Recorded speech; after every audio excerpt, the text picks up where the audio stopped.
अस्सलामुअलैकुम एवरीवन, कैसे हैं आप? उम्मीद है आप सब खैरियत से होंगे। मेरा नाम है अहमद अली और आज हम अपना वेब टेक्नोलॉजी का लेक्चर नंबर 4 स्टार्ट करने वाले हैं, जिसमें हम सीखेंगे कि कैसे हम अपना बैकएंड को डेटाबेस के साथ कनेक्ट करते हैं। तो सबसे पहले हम अपना ज़ैम्प ओपन करेंगे और उसमें हम अपाची और माई एसक्यूएल को स्टार्ट करेंगे। ठीक है, अपाची और माई एसक्यूएल को स्टार्ट करने के बाद हम अपने होस्ट पे जाएंगे। इधर हम एक न्यू डेटाबेस क्रिएट करेंगे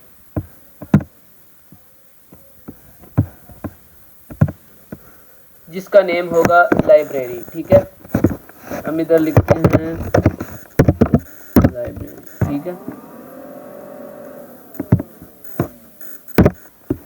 और इसको हम करते हैं क्रिएट। ये क्रिएट हो गया। अब हम इधर टेबल के कॉलम करते हैं 3 और टेबल का नेम हम रखते हैं बुक। ठीक है, तो इसे हम करते हैं क्रिएट। ये देखिए हमारा टेबल क्रिएट हो गया। इसमें अब हम वैल्यू इंसर्ट करते हैं। यहाँ हम नेम रखते हैं आईडी। ठीक है, आईडी,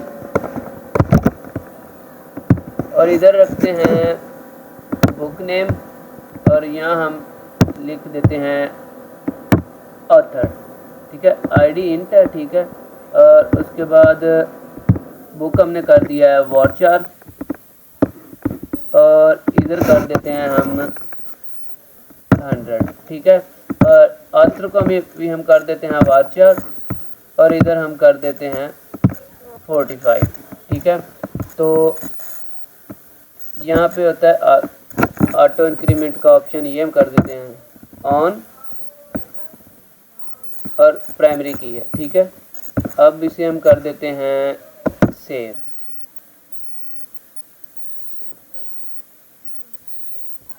ये देखिए टेबल हमारा बन गया है, इसमें 3 कॉलम्स हैं।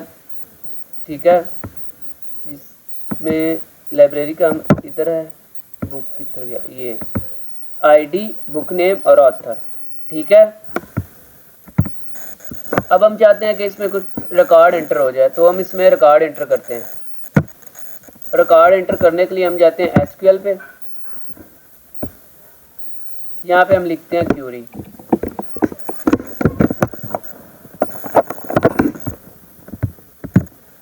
ये हमने एक रिकॉर्ड एंटर किया है, तो अब हम चाहते हैं कि मल्टीपल रिकॉर्ड एंटर कर दें, तो इसके लिए हम कर देते हैं, ठीक है, ऐसे। तो इधर हम कर देते हैं कॉमा, कॉमा लगा देते हैं और नेक्स्ट लाइन पे हम एंटर करते हैं। इधर हम दोबारा से स्टार्ट कर देते हैं। इधर हम लिखते हैं सेकंड कोई नेम लिख देते हैं बुक का, पाक स्टडी। ठीक है, पाक स्टडी।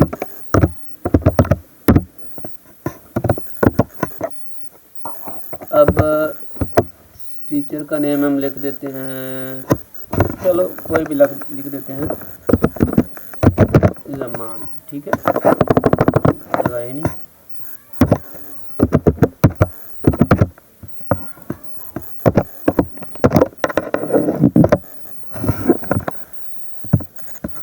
ये हमने 2 रिकॉर्ड इंसर्ट किए हैं, तो हम इसको करते हैं गो। एरर आ गया। एरर ये है कि इधर हमने स्ट्रिंग लगाया ही नहीं। ठीक है, तो इधर हम लगाते हैं स्ट्रिंग, इधर भी हम लगा देते हैं स्ट्रिंग। अब हम करते हैं दोबारा गो। ठीक है,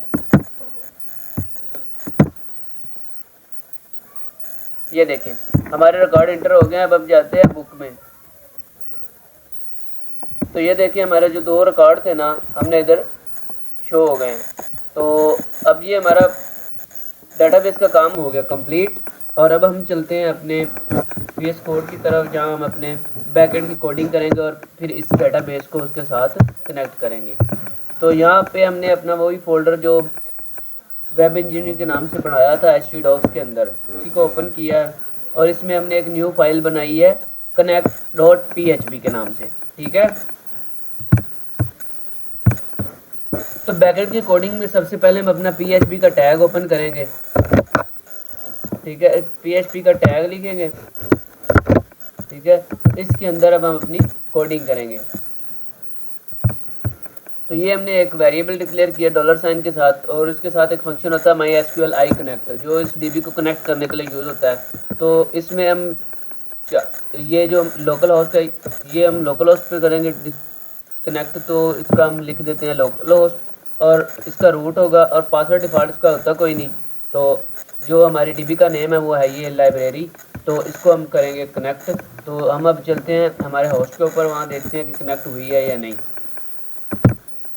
तो चलते हैं अपने होस्ट की तरफ। यहाँ पे हम लिखते हैं लोकल होस्ट,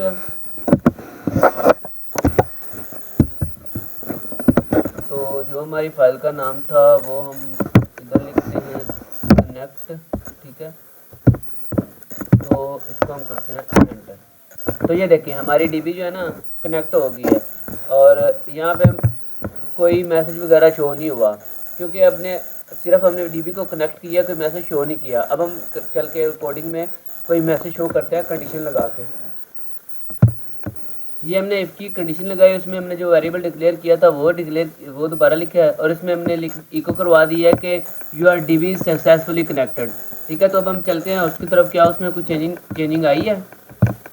तो ये देखें इसने हमें शो करवा दिया कि you are DB successfully connected. इसका मतलब ये है कि हमारी जो डेटाबेस है ना जो हमने बनाई है वो हमारे बैकएंड के साथ कनेक्ट हो गया। अब हम अपना काम करते हैं स्टार्ट। अब हम एक वेरिएबल बनाएंगे जिसमें हमने वही सेम क्यूरी लिखेंगे जो हमने DB में लिखी थी, ठीक है। तो चलते हैं अब तो ये हमने एक वेरिएबल बनाया जिसके अंदर हमने वही सेम क्यूरी लिख दी जो हमने DB में लिखी थी। तो काम बहुत इजी है अगर आप समझ के चलेंगे। तो ये देखिए पहले हमने एक वेरिएबल बनाया जिसमें हमने DB को कनेक्ट किया, ठीक है, और फिर हमने एक दूसरा वेरिएबल बनाया जिसमें हमने क्यूरी एग्जीक्यूट कर दी। अब हम एक तीसरा वेरिएबल बनाकर उसमें फंक्शन यूज़ करेंगे और जिससे हम ये वैल्यू इंसर्ट कर देंगे। तो ये क्यूरी तो हमने लिख दी, अब हम करते हैं इसको एग्जीक्यूट। तो इसमें एक हमारा फंक्शन होता है MySQL i क्यूरी के नाम से, जो कि हमने पहला वेरिएबल और दूसरे वेरिएबल को एग्जीक्यूट करने के लिए यूज़ होता है। तो ये तो हमने कर दिया। अब हम चलते हैं अपने होस्ट की तरफ, देखते हैं कि उसमें क्या चेंजिंग आई है, ठीक है। तो चलते हैं इधर देखें, ये देखें you are DB successfully connected, ठीक है। तो इसको हमने किया इसको हमने किया 2 बार रिफ्रेश, ठीक है। तो अब हम DB में जाकर देखते हैं कि हमारा नया रिकॉर्ड इंसर्ट हुआ है या नहीं, ठीक है। तो इसको हम करते हैं रिफ्रेश,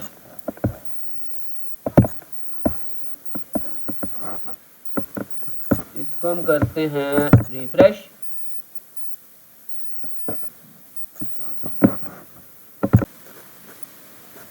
हमने उधर 2 बार रिफ्रेश किया था, तो ये देखिए इधर 2 रिकॉर्ड इंसर्ट हो गए हैं, AI अब्दुल्ला, ठीक है। तो अब हम चल के मज़ीद इसमें चेंजिंग करते हैं कोड में। तो यहाँ हम कर देते हैं फॉर एग्जांपल क्लियरली, और इधर हम कर देते हैं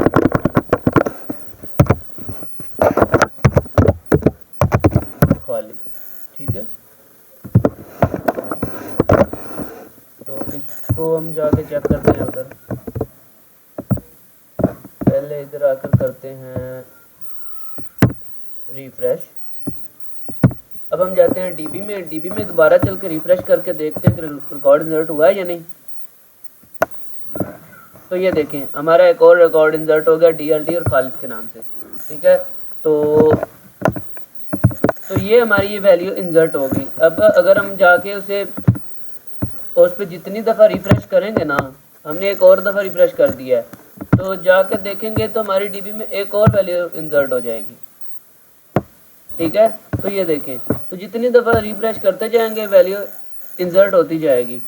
तो अगर हम क्यूरी में जाकर दोबारा चेंजिंग करेंगे तो और वैल्यू इंसर्ट होती जाएगी।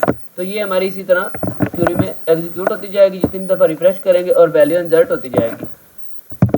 और अब हम चाहते हैं कि हम ना एक फ्रंट एंड भी बनाएं जिसमें हम खुद से वैल्यू इंसर्ट इधर ही हमें शो हो, इधर ही हम वैल्यू इंसर्ट करें और हमारी DB में इंसर्ट होती जाए। तो उसके लिए हम दोबारा कोडिंग इसमें चलते हैं। तो इसमें हम पहले यहाँ पे हम HTML टैग से स्टार्ट करेंगे, ठीक है। तो इसमें हम बनाएंगे फॉर्म, तो इसमें हम बना देंगे फॉर्म। ये हमने एक फॉर्म बना दिया HTML में, जिसमें मेथड हमने पोस्ट और एक्शन हमने connect.php जो हमारी फाइल का नाम है वो कर दिया, ठीक है। ये हमने book name input type text और book name is equal to book name जो हमारे उधर कॉलम का नेम है, ठीक है। तो दूसरा हमने बना दिया ऑथर इनपुट टाइप टेक्स्ट और नेम ऑथर जो हमारा उधर डीबी में नेम है, और इनपुट टाइप सबमिट, ठीक है। अब ये जो दोनों हमारे बुक नेम है और ऑथर नेम है, इसको हम PHP यानी बैकएंड के अंदर गेट करेंगे, ठीक है। ये हमारा फ्रंट एंड हो गया, ये हमारा बैक एंड हो गया, और साथ में हमारी डीबी होगी, फ्रंट एंड और बैक एंड और डीबी तीनों आपस में कनेक्टेड हो जाएंगे। इसमें हम अपना जो ये बुक नेम है और ऑथर है इसको हम गेट करते हैं। चलो हम करते हैं गेट। इसी तरह दो वेरिएबल बनाया, $साइन बुक नेम और $साइन ऑथर। तो ये $साइन अंडरस्कोर रिक्वेस्ट का फंक्शन है, जिसमें हम ये बुक नेम जो ये इधर है ना वैल्यू, ये सेम वैल्यू को इधर गेट करेंगे, और ये जो ऑथर है इसको भी हम इधर गेट करेंगे, ठीक है। तो अब इसको करते हैं हम सेव।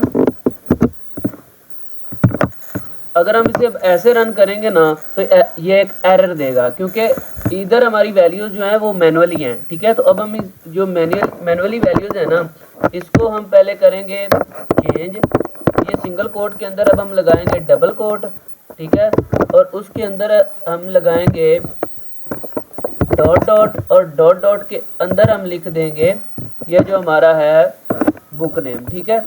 तो ये जो हमारा बुक नेम है ना, ये हम लिख देंगे इसके अंदर, ठीक है। तो इधर भी हम ऐसे ही करेंगे, इसको सिंगल कोट के अंदर हम लिखेंगे डबल कोट, और इसके अंदर हम लगाएंगे डॉट डॉट, और इसके अंदर हम ये जो हमारा ऑथर है ना, ये वैल्यू हम लिख देंगे, ठीक है। तो इसको हम लिखेंगे इधर। तो ये एक कंकैटिनेशन प्रोसेस होता है। अगर ये हम वैसे मैनुअली वैल्यू रहती है, ऊपर हम चेंजिंग कर दिए, नीचे ये मैनुअली वैल्यू रहती, तो ये हमें एक एरर देना था इसने। तो इसको भी हमने कंकैटिनेशन प्रोसेस के जरिए हमने ये एक ऑथर और बुक नेम कनेक्ट कर दिया, ठीक है। ये हमें अभी भी एक एरर देगा, भला किस तरह, क्योंकि हमने इधर $साइन नहीं लिखा, ठीक है। अगर हम यहाँ पे $साइन नहीं लिखेंगे तब भी ये हमें एरर देगा। तो इधर हम रख देंगे $साइन, ठीक है। इसको सेव करने के बाद हम चलते हैं अपने पेज की तरफ, ठीक है। सेव करने के बाद हम चलते हैं अपने पेज की तरफ। इसको हम करते हैं रिफ्रेश। तो ये देखें, रिफ्रेश करने के बाद हमें ये कुछ नज़र आ रहा है। तो इसमें अब ये हमारा फ्रंट एंड, बैक एंड और हमारी डेटाबेस तीनों आपस में कनेक्ट हो गया, ठीक है। तो यहाँ अब हम वैल्यू इंसर्ट करेंगे। फॉर एग्जांपल नेम हम बुक नेम हम कर देते हैं डेटाबेस, और नेम कर देते हैं हसन, ठीक है। तो इसको जब हम करते हैं सबमिट, तो ये सबमिट हो गया, ठीक है। तो चलते हैं हम अपनी डीबी की तरफ। तो जैसे ही हमने किया रिफ्रेश,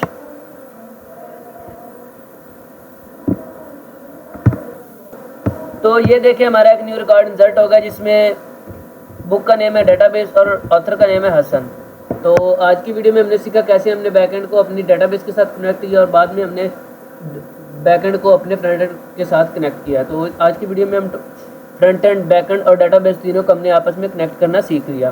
तो मिलते हैं नेक्स्ट वीडियो में, सी यू।